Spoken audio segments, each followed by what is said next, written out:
kan sudah diberi teguran, apakah akan ada sanksi? Ya, kalau gini, itu kan semuanya di bawah binaan gubernur ya, karena gubernur adalah wakil pemerintah pusat. Kalau dari sini diingatkan, kita sudah diingatkan.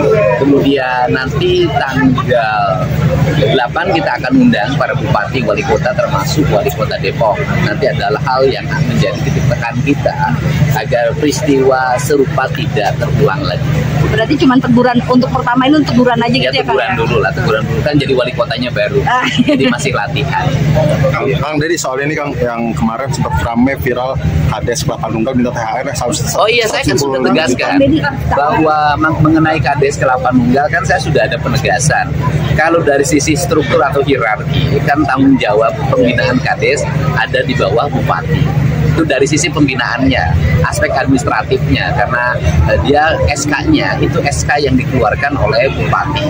Tetapi dari sisi dia AB terhadap surat edaran yang dikeluarkan oleh Gubernur Jawa Barat terhadap seluruh daerah di Provinsi Jawa Barat, baik itu ya pemerintahan provinsi, BUMN, BUMD, pemerintahan kabupaten kota, sampai pemerintahan desa, kan tidak boleh memberi dan menerima, karena sederhana kan.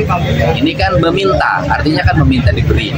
Kalau saya sih lebih cenderung ketika di Subang saya menginstruksikan dilakukan penangkapan terhadap premanisme, kemudian di Bekasi dilakukan juga penangkapan, kemudian di berbagai tempat lagi dilakukan penangkapan. Saya cenderung ya kepala desa itu sama posisinya dengan preman di Bekasi. Artinya harus ada proses hukum yang dilakukan. Tapi apa sudah koordinasi dengan aparat?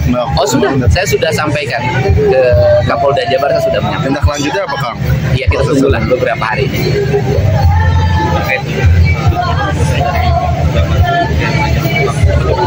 Oh ya, Oke, pertama dari sisi jangka waktu kan terlalu mepet ya, karena melayani hampir 6 juta wajib pajak yang nunggak itu kan bukan perkara gampang.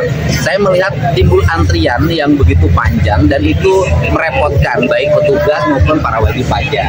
Sehingga agar tidak terjadi lagi antrian yang terlalu panjang, maka waktunya diperpanjang agar nanti jumlahnya terlalu berdesak-desakan dan bisa dilayani dengan baik.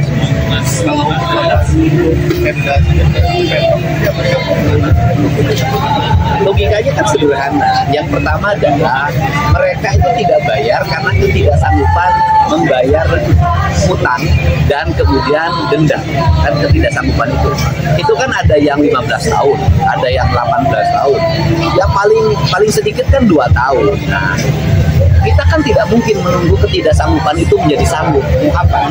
Kan lebih baik dibebaskan, mereka bayar 1 tahun. Dan itu terbukti kan, ketika mereka membayar 1 tahun, mereka berkomitmen. Maka pada tahun ini pasti ada peningkatan wajib pajak melakukan pembayaran. Dan tahun depan kita harapkan kalau misalnya dari 6 juta yang menunggak itu kemudian nanti bisa membayar 4 juta. Berarti tahun ini ada tambahan pembayaran pajak sebanyak 4 juta wajib pajak kendaraan bermotor. Maka tahun depan yang 4 juta itu akan membayar. Saya juga ramai terkait dengan penghapusan denda pajak ini kan juga bikin iri orang yang tertib pajak gitu. Oke. Mungkin boleh minta tanggapan. Saya pasti nanti itu sudah saya rumuskan, tapi kan tidak boleh disebutin sekarang. Buat yang taat pajak juga nanti kita akan kasih surprise. Kang, tadi soal Wamendagri kan memesankan untuk kepala daerah dan ASN agar tidak telat masuk pada saat nanti 8 April. Nah, dari Kang Dedi sebagai kepala daerah, peringatannya apa nih? Biasa ya, hal biasa. Yang penting kan bukan hanya persoalan masuk dan tidak masuk, kan? Masuk tepat waktu bagus, tetapi setelah masuk tepat waktunya kemudian hanya baca dan mengkomen di media sosial tidak ada manfaatnya juga, kan gitu loh. Jadi kalau saya sih himbauannya 2 ya pada ASN itu. 1, masuknya tepat, yang kedua memberikan layanannya tepat dan produktif.